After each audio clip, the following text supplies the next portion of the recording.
নমস্কার বন্ধুরা, রসবাসা বাঙালিতে আপনাদের স্বাগত। আমি আজ বানাবো ডুমুর চিংড়ি। ডুমুরটা আমি কড়াইয়ের মধ্যে জল বসিয়েছি, আমি একটু হালকা ভাপিয়ে নেব। ডুমুরটা আমি একটু কেটে ধুয়ে পরিষ্কার করে হালকা ভাপিয়ে নিয়েছি। মশলার উপকরণগুলো আমি বলছি। আমি এখানে নিয়েছি 2টো তেজপাতা, অল্প সাদা জিরা, নুন, হলুদ, এখানে একটা বড় সাইজের পেঁয়াজ আমি বেটে নিয়েছি, কয়েক ক রসুন গোটাভাবে নিয়েছি আমি, এখানে আদা রসুন বেটেছি, জিরা আর ধনে একসঙ্গে বেটে নিয়েছি, শুকনো লঙ্কা বেটেছি আর গরম মশলা বাটা। আর এখানে আছে চিংড়ি। চিংড়িটা আমি নুন হলুদ দিয়ে ভেজে নিয়েছি। একটা বড় সাইজের আলু আমি ডুমো ডুমো করে কেটে নুন হলুদ দিয়ে ভেজে নিয়েছি। গ্যাসে একটা কড়াই বসিয়েছি, আমি রান্নাটা সর্ষের তেলেই করব। প্রথমে আমি কড়াইয়ে দেব সর্ষের তেল, ফোড়নে দেবো 2টো তেজপাতা, সাদা জিরা। ফোড়নটা রেডি হয়ে গেছে, এবার আমি দেব বেটে রাখা পেঁয়াজটা। পেঁয়াজটা একটু ভাজা ভাজা হয়ে গেছে, এবার আমি দেব আদা রসুন বাটাটা, দেব ধনে আর জিরা বাটা, দেব 1 চামচ শুকনো লঙ্কা বাটা।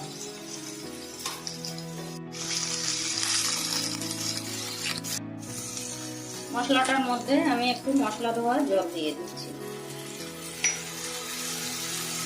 জলটা দিয়ে আমি মশলাটা ভালোভাবে কষিয়ে নেব, যাতে মশলার কোনো কাঁচা গন্ধ না থাকে। আমি দেব স্বাদ মতো নুন, পরিমাণ মতো হলুদ গুঁড়ো। এবার আমি মশলাটা খুব ভালোভাবে কষিয়ে নেব, যেন মশলাটার কোনো কাঁচা গন্ধ না থাকে। মশলাটা কিন্তু আমি 5 মিনিট ধরে সুন্দর কষিয়ে নিয়েছি, মশলা দিয়ে তেল সেপারেট হচ্ছে দেখুন। এবার আমি দিয়ে দেব গোটা রসুনগুলো।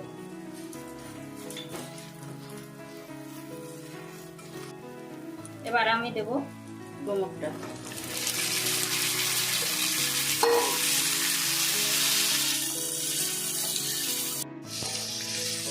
ডুমুরটা আমি মশলার সঙ্গে খুব ভালোভাবে মিশিয়ে নেব।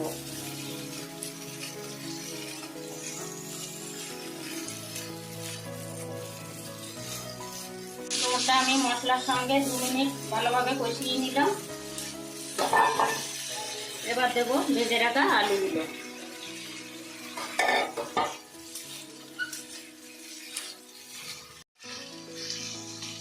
আলু আর ডুমুর আমি লো টু মিডিয়ামে আরো 2 মিনিট ঢাকা দিয়ে কষিয়ে নেব।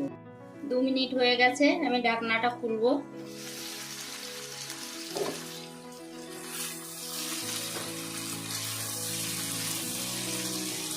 ডুমুর আর আলুটাকে আমি 2 মিনিট ঢাকা দিয়ে কষিয়ে নিলাম। সুন্দর কষানো হয়ে গেছে।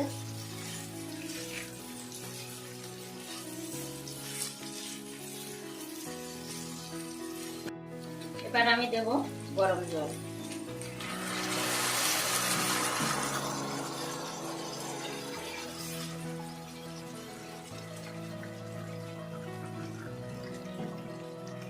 জলটা একটু বেশিই দেব, কারণ ডুমুর আলু দুটোই সিদ্ধ হবে।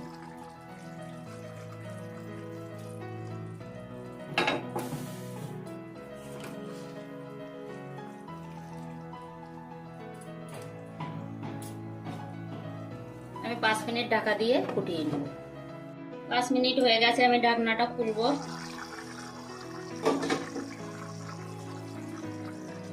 ডুমুর আলুটা আমি 5 মিনিট জাল করে নিলাম।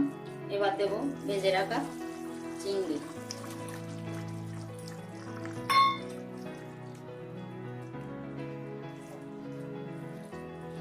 চিংড়িটা দেওয়ার পরে আমি আরো 5 মিনিট ঢাকা দিয়ে ফুটিয়ে নেব। 5 মিনিট হয়ে গেছে, আমি ঢাকনাটা খুলবো। দেখুন বন্ধুরা, ডুমুর আর আলুটা কত সুন্দর হয়েছে, কতটা সিদ্ধ হয়েছে আমি এবার আপনাদের দেখাবো। একটা আলু তুলবো, কয়েকটা ডুমুর আমি তুলছি।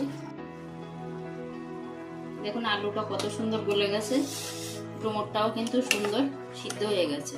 কয়েকটা ডুমুর আমি এইভাবে দেব, চেপে চেপে।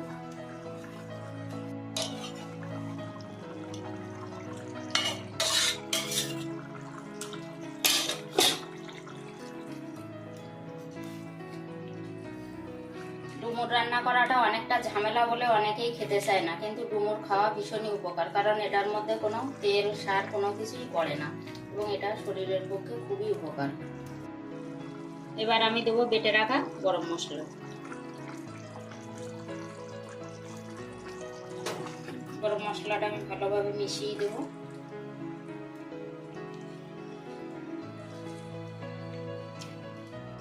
ঘিটা অপশনাল, আমি 1 চামচ ঘি দিচ্ছি।